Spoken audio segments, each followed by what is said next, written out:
ಗೆಳೆಯರೇ ನಮಸ್ಕಾರ. ಇಂದು ನಾವು ಮಾತನಾಡೋದು ಒಂದು ಅದ್ಭುತ ರಾಜಕೀಯ ಆವಿಷ್ಕಾರ ಬಗ್ಗೆ. ಅದು ಬುಲ್ಡೋಜರ್ ರಾಜಕೀಯ.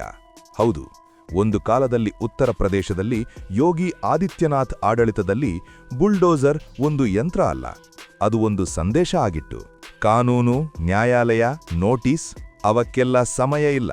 ಮೊದಲು ಬುಲ್ಡೋಜರ್, ಮತ್ತೆ ಚರ್ಚೆ. ಆ ಮಾದರಿಯನ್ನು ನೋಡಿ ದೇಶವೇ ಹೇಳಿತು, ಇದು ಯೋಗಿ ಮಾದರಿ ಆಡಳಿತ. ಆದರೆ ಗೆಳೆಯರೇ, ಇವತ್ತು ಅದೇ ಬುಲ್ಡೋಜರ್ ಕರ್ನಾಟಕಕ್ಕೆ ಟ್ರಾನ್ಸ್ಫರ್ ಆಗಿದೆಯಾ? ಹೌದು, ಈಗ ಕರ್ನಾಟಕದಲ್ಲೂ ಡ್ರಗ್ ಪ್ರಕರಣಗಳಲ್ಲಿ ಬುಲ್ಡೋಜರ್ ಎಂಬ ಮಾತು ಕೇಳಿಬರುತ್ತಿದೆ. ಈ ಮಾತು ಬಂದಿದ್ದು ಕರ್ನಾಟಕದ ಗೃಹ ಸಚಿವ ಜಿ ಪರಮೇಶ್ವರ ಅವರ ಬಾಯಿಂದ. ಅವರೇನು ಹೇಳಿದರು ಗೊತ್ತಾ? ಡ್ರಗ್ ಪೆಡ್ಲರ್ಗಳಿಗೆ ಮನೆ ಬಾಡಿಗೆಗೆ ಕೊಟ್ಟರೆ ಆ ಮನೆಗೂ ಕ್ರಮ, ಬುಲ್ಡೋಜರ್ ಕ್ರಮ. ಅಂದರೆ ಪೆಡ್ಲರ್ ತಪ್ಪು ಮಾಡಿದರೆ ಮನೆಯವನು ಪಾಪ. ಇದನ್ನು ಕೇಳಿ ಬೆಂಗಳೂರು ಮನೆ ಮಾಲೀಕರು ಇವತ್ತು ಡ್ರಗ್ ಪೆಡ್ಲರ್ಗಿಂತ ಹೆಚ್ಚು ಭಯದಲ್ಲಿದ್ದಾರೆ.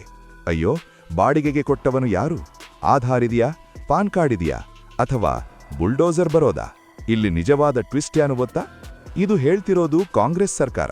ಅದೇ ಕಾಂಗ್ರೆಸ್ ಯಾವ ಪಕ್ಷ ಯಾವಾಗ ಯೋಗಿ ಆದಿತ್ಯನಾಥ್ ಅವರ ಬುಲ್ಡೋಜರ್ ರಾಜಕೀಯವನ್ನು ಭಾರೀ ವಿರೋಧ ಮಾಡುತ್ತಿತ್ತು, ಇಂದು ಅದೇ ಕಾಂಗ್ರೆಸ್ ಸರ್ಕಾರದಲ್ಲಿ ಬುಲ್ಡೋಜರ್ ಮಾತು. ಇದನ್ನು ನೋಡಿ ಕಾಂಗ್ರೆಸ್ ಪಕ್ಷದ ಹಿರಿಯ ನಾಯಕ ಪಿ ಚಿದಂಬರಂ ಅವರಿಗೆ ತಾಳ್ಮೆ ಉಳಿಯಲಿಲ್ಲ.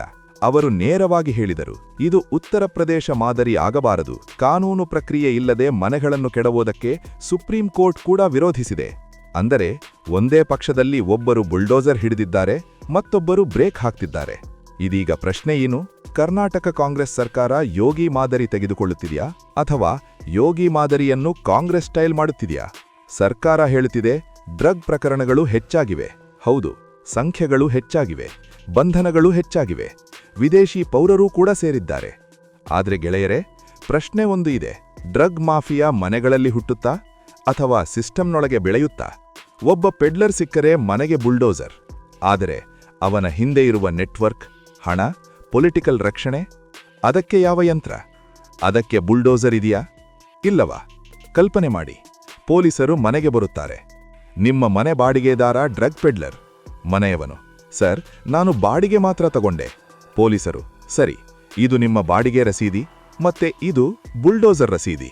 ಗೆಳೆಯರೇ, ಡ್ರಗ್ ವಿರುದ್ಧ ಹೋರಾಟ ಅಗತ್ಯ, ಕಠಿಣ ಕ್ರಮವೂ ಅಗತ್ಯ. ಆದರೆ ನ್ಯಾಯ ವ್ಯವಸ್ಥೆಯಿಲ್ಲದೆ ಭಯ ಹುಟ್ಟಿಸುವ ರಾಜಕೀಯ ಇದು ಪರಿಹಾರವೇ, ಅಥವಾ ಇದು ಕೇವಲ ಹೆಡ್ಲೈನ್ ರಾಜಕೀಯವೇ? ಒಂದು ಕಾಲದಲ್ಲಿ ಯೋಗಿ ಬುಲ್ಡೋಜರ್, ಇಂದು ಕರ್ನಾಟಕ ಬುಲ್ಡೋಜರ್. ಆದರೆ ಪ್ರಶ್ನೆ ಒಂದೇ, ಬುಲ್ಡೋಜರ್ ಓಡುತ್ತಿದೆಯಾ, ಅಥವಾ ರಾಜಕೀಯ ಮಾತ್ರ ಓಡುತ್ತಿದೆಯಾ?